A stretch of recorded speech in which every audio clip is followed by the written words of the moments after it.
Aeleza kuwa mwisho wa mwaka wa liturujia sio mwisho wa kuimba kama mwali wa moto.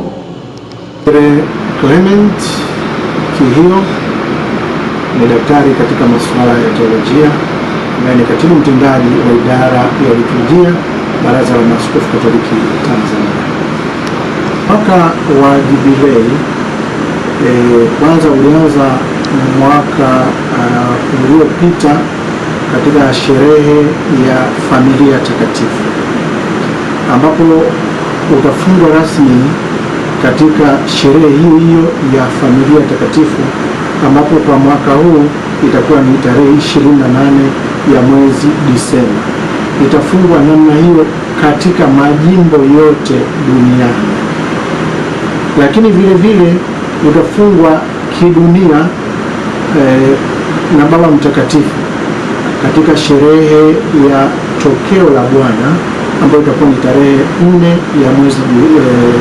ya mwezi Januari mwaka 2026. Sherehe hii inafungwa wapi au sherehe za kufunga zinakuwa wapi? Katika makanisa ya majimbo ni katika kanisa kuu au kanisa mbadala. Kanisa kuu mbadala maana yake mtu co-cathedral. Hayo ndio maeneo yatakayofanyika, lakini kule Vatikani inakuwa ni katika basilika ya Mtakatifu Petro kule Roma.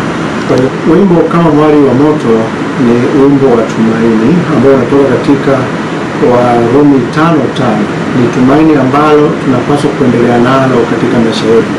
Hivyo wimbo huu utaendelea kuimbwa siku zote, ila sala ya Jubilei ya mwaka 2025 ndio ambayo baada ya kufungwa kwa mwaka wa Jubilei haitatumika tena. Tunapoadhimisha sherehe za Christmas tunajiuliza, hivi Christmas ina maana gani na kwa nini inaadhimishwa tarehe 25 ya mwezi Disemba, na kwa nini tuadhimishe kiteolojia au kiroho na maana gani? Kwa kawaida Christmas ni sherehe ya ulimwenguni kote, tunasherehekea kiroho na kijamii, na tunaadhimisha tarehe 25 ya mwezi Disemba, na ni sherehe ambapo tunaadhimisha fumbo la Mungu kuwa mwanadamu, neno wa Mungu kuwa mwanadamu, neno wa Mungu kutoa mwili na kukaa kwetu. Hicho ndio kitu kikubwa. Tunasherehekea sherehe ya historia ya kweli kwamba Mungu kweli alitoa mwili na akazaliwa kama mtu akakaa kwetu. Kwa nini tunaadhimisha tarehe 25 ya mwezi Disemba? Ni kwamba kanisa lilikaa likatafakari, likaamua na likapanga tarehe hiyo 25. Si kwamba Yesu alizaliwa tarehe hiyo, au sio kwamba maandiko matakatifu yanasema amezaliwa tarehe 25, ila kanisa liliamua kuadhimisha hiyo tarehe 25. Na zamani tarehe 25 ilikuwa ni sherehe ya Warumi ambao walisherekea sikukuu ya jua lisiloshindwa, lakini kanisa likatafakari kwamba jua lisiloshindwa ni Kristo mwenyewe. Kwa sisi wa Kristo, kuzaliwa kwa Kristo ni kuzaliwa upya katika mioyo yetu, ni kukiaisha maisha yetu, kuyafanya upya, kuyafanya kama maisha ya mtoto mdogo ambaye ni mtoto Kristo anayezaliwa katika maisha yetu. Hivyo ni wito wa kila Mkristo kwamba Kristo azaliwe moyoni mwetu na tuyaache maisha ambayo si mema, tuishi maisha yaliyo mazuri. Kabla ya sikukuu ya Noeli tulianza na kipindi cha Majilio. Majilio ni kipindi cha maandalizi, kama nabii anavyotualika, itengenezeni njia ya Bwana, yanyosheni mapito yake. Kwa hiyo tulialikwa kuitengeneza njia ya Bwana na kunyoosha mapito yake, na kama kuna vilima tuweze kuvishusha. Sasa hayo ni maisha ya kiroho, ni maisha ya toba, kwamba tutubu ili roho zetu ziwe tayari kumpokea huyu Kristo atakayezaliwa upya katika mioyo yetu. Hii basi, kumbe Noeli au Krismasi pamoja na majilio ni vipindi muhimu ambavyo ni vya kumwandaa Mkristo ili aweze kumpokea Kristo katika roho iliyo safi. Katika kipindi hiki cha Noeli, majilio tulianza na rangi ya zambarau ambayo ni rangi ya matumaini. Tunatumaini kwamba mkombozi atazaliwa kati yetu, lakini vile vile ni rangi ya toba, kwamba sisi tunaalikwa kufanya toba, kutengeneza njia ya Bwana. Kwa hiyo ni toba. Lakini kipindi cha Noeli tunatumia mavazi meupe. Rangi nyeupe inaonyesha utakatifu, inaonyesha usafi. Kwa hiyo Kristo anayezaliwa ni mtakatifu, ni msafi, asiye na doa lolote. Ndio maana tunatumia rangi hiyo nyeupe. Lakini vile vile kuna rangi nyingine ambazo tunatumia nyumbani katika kupamba, rangi ya nyekundu, rangi ya dhahabu. Hizi ni rangi za kifalme. Kwa hiyo tunapopamba kule nyumbani au katika maofisi yetu, rangi hizi zinaonyesha ufalme. Lakini vile vile kuna mapambo mengine, mfano tunaweka nyota zinazomulika. Zote hizi zinaonyesha kwamba Kristo alipokelewa mpaka na nyota, mpaka wale mamajusi walioongozwa na nyota wakaenda mpaka kule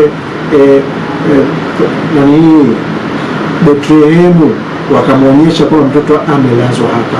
Kwa hiyo ni alama zinazotumiwa na Wakristo kuonyesha kwamba Kristo yupo pamoja nasi. Ni maandiko gani ya Biblia yanakusaidia kuelewa vizuri maana ya Christmas?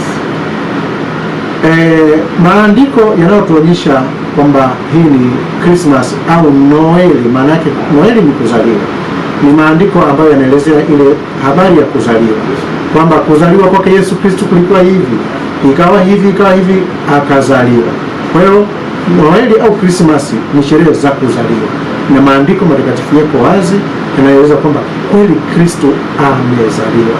Tukisoma katika Injili ya Mtakatifu Yohane na Injili zote zile zinaonyesha kwamba Kristo amezaliwa wakati wa Kaisari Augusto alipotoa amri kwamba watu wote wahesabiwe. Yosefu na Mariamu wakaenda kule Betlehemu na Kristo akazaliwa. Kwa hiyo maandiko yako wazi juu ya kuzaliwa kwa Kristo. Upendo na unyenyekevu tunaupata kama malaika walivyosema, na amani duniani kwa watu wenye mapenzi mema. Et intera pax hominibus bone voluntatis. Mapenzi ni mapendo, amani ni watu wanaopendana. Kwa hiyo kumbe kipindi hiki ni kipindi cha kuleta amani, kipindi cha kupendana. Ndio maana kipindi hiki cha Noeli tunaalikwa kutoa zawadi, kama Mtakatifu Nicholas au Santa Claus anapita amevaa mavazi mekundu, anatoa zawadi hapa na pale. Kwa hiyo ni kipindi cha upendo, kila Mkristo anaalikwa kuonyesha huo upendo kwa kutoa zawadi kwa maskini na kwa wahitaji na kwa ndugu na kwa rafiki zetu. Sherehe ya kuzaliwa Kristo si muhimu kuliko sherehe nyingine, kwa sababu katika Kristo tunaadhimisha fumbo la Pasaka. Sasa fumbo la Pasaka ni mateso, kifo na ufufuko. Hilo ndio fumbo kuu. Ndio maana kila siku nasema tutangaze fumbo la imani. Kristo alikufa, Kristo alifufuka, Kristo atakuja tena. Au fumbo la imani, Bwana tunatangaza kifo chako na kutukuza ufufuko wako hadi utakapokuja. Hilo ndio fumbo kuu. Lakini haya fumbo mengine yanaelezea hilo fumbo kuu, kwa sababu huwezi kuongelea ufufuko kama huongelei kwamba huyu aliyekufa amezaliwa. Kwa hiyo kwa kweli fumbo kuu ni fumbo la Pasaka, na haya mafumbo mengine yanaelekea hilo fumbo kuu la Pasaka. Kama tunavyojua kwamba kuzaliwa ni kuwa kiumbe kipya. Kwa hiyo kwa kuzaliwa Kristo tuyafanye upya maisha yetu, maisha ya upendo, maisha ya kujitoa, maisha ya kiroho, maisha ya imani.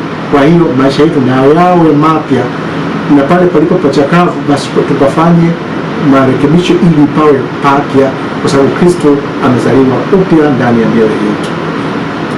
Basi idara ya liturujia Baraza la Maaskofu Katoliki Tanzania tunawatakia waamini wote na watu wote duniani wenye mapenzi mema furaha na amani ya kuzaliwa kwa mkombozi wetu, na tunawatakia kila laheri katika maadhimisho ya mwaka mpya wa 2026.